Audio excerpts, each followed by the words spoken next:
two Sons of Silence members and start to go in. And an outlaw confronts him at the door, says, "Can't come in here." And they basically said, "Yeah, we're coming in." They're just two of the people that like to go out and start. The battle was on. The outlaw was shot, and the two sons were stabbed before fleeing on foot.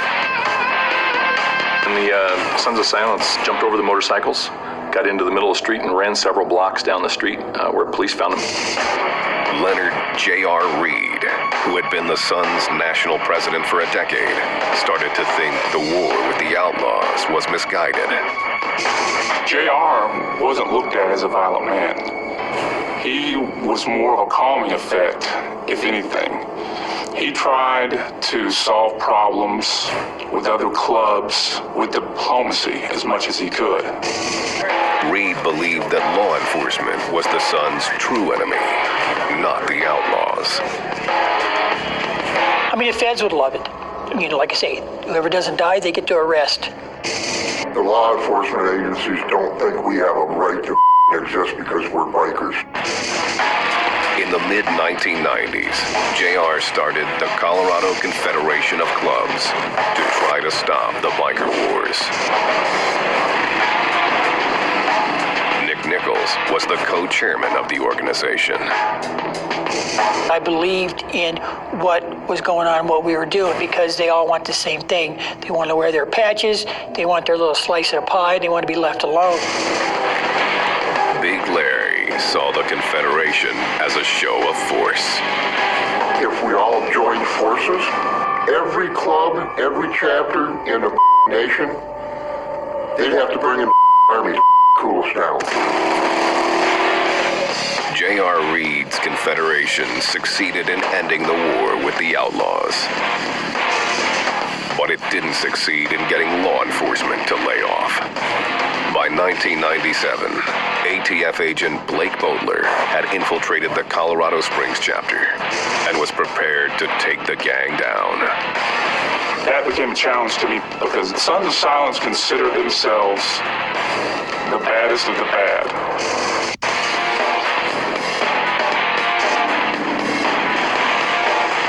Colorado Springs, the outlaw motorcycle gang Sons of Silence runs this city through intimidation and force.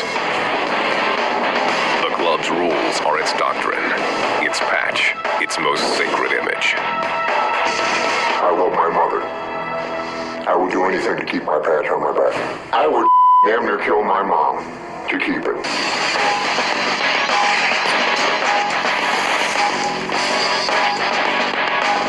To get his patch, a biker has to go through a rigorous rite of passage designed to weed out the weak.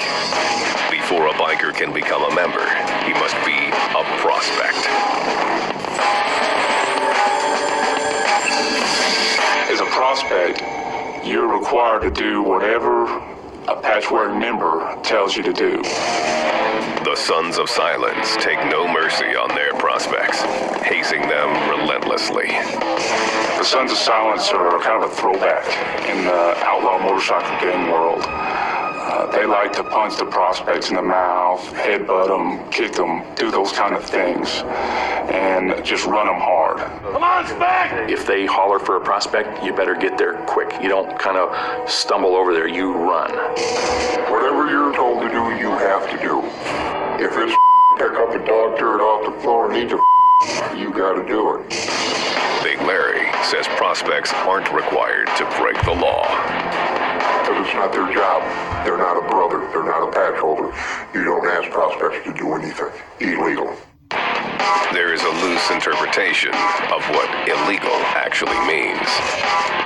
One of the duties is to help out patch holders get whatever they want, but also to assault anyone that they tell you to assault. When undercover agent Blake Boulder was prospecting, a patched member ordered him to go after a civilian who was bothering him at a motorcycle rally.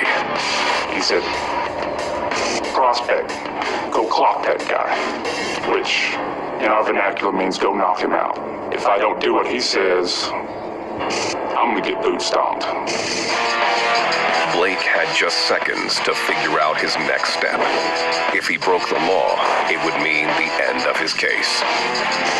So, as I approach this individual, he sees me coming. He's got a bottle of liquor up to his mouth, and he's just holding it there, watching me approach him. And at this time, I had a 3D self flashlight, and I pulled that out. And just as I got to him, I swung with all that I was worth, and I just hit that bottle right below his chin. The bottle flew out of the guy's hand, and he toppled over. Blake hadn't actually touched him, but hoped he'd made enough of a scene.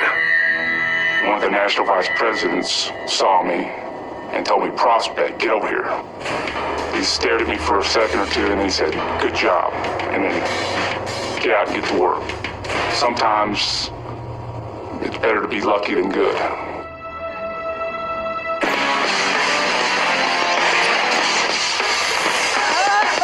Only after a prospect makes it through these hurdles and is voted in by 100% of the chapter membership does he get his patch. The Sons award them yearly at Sturgis, their most important mandatory run.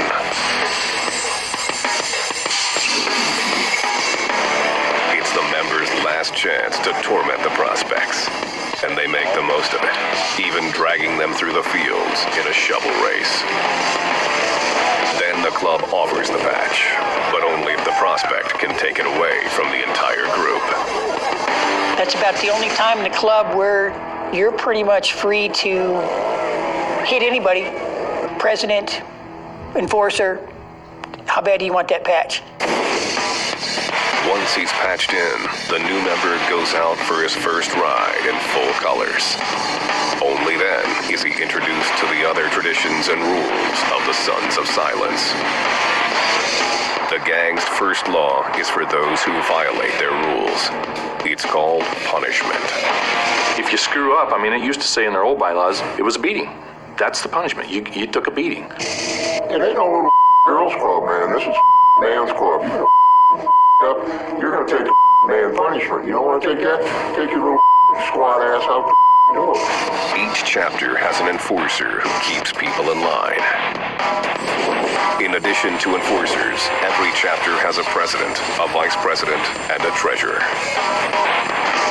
There are also national officers who oversee everyone, though they are spread across the Sons Nation. And then there's the gang's Special Forces Unit, the Nomads.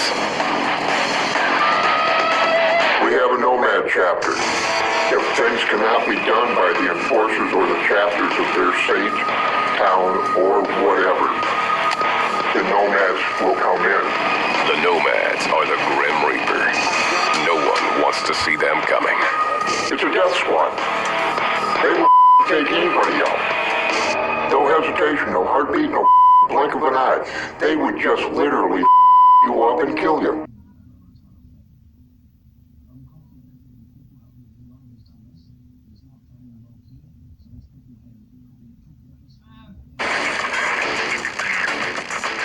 They call themselves outlaws, branded by others as rebel riders with a criminal cause.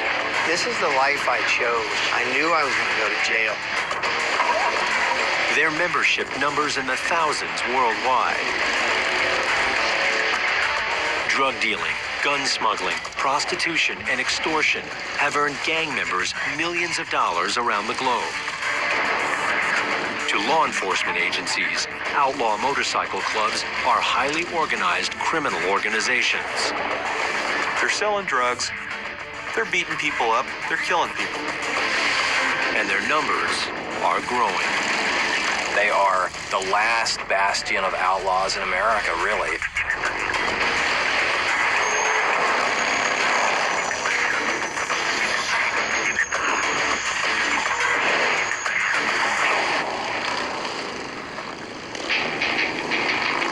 Outlaw motorcycle clubs are some of the fastest growing gangs in the world. They call themselves one percenters because they are the 1% of motorcycle riders who operate outside the law. And when you're a 1%er, you live your life your way. regardless of what anybody thinks. I was a pretty cocky, arrogant son of a... You know, all I wanted to do was ride and fight, you know. 1%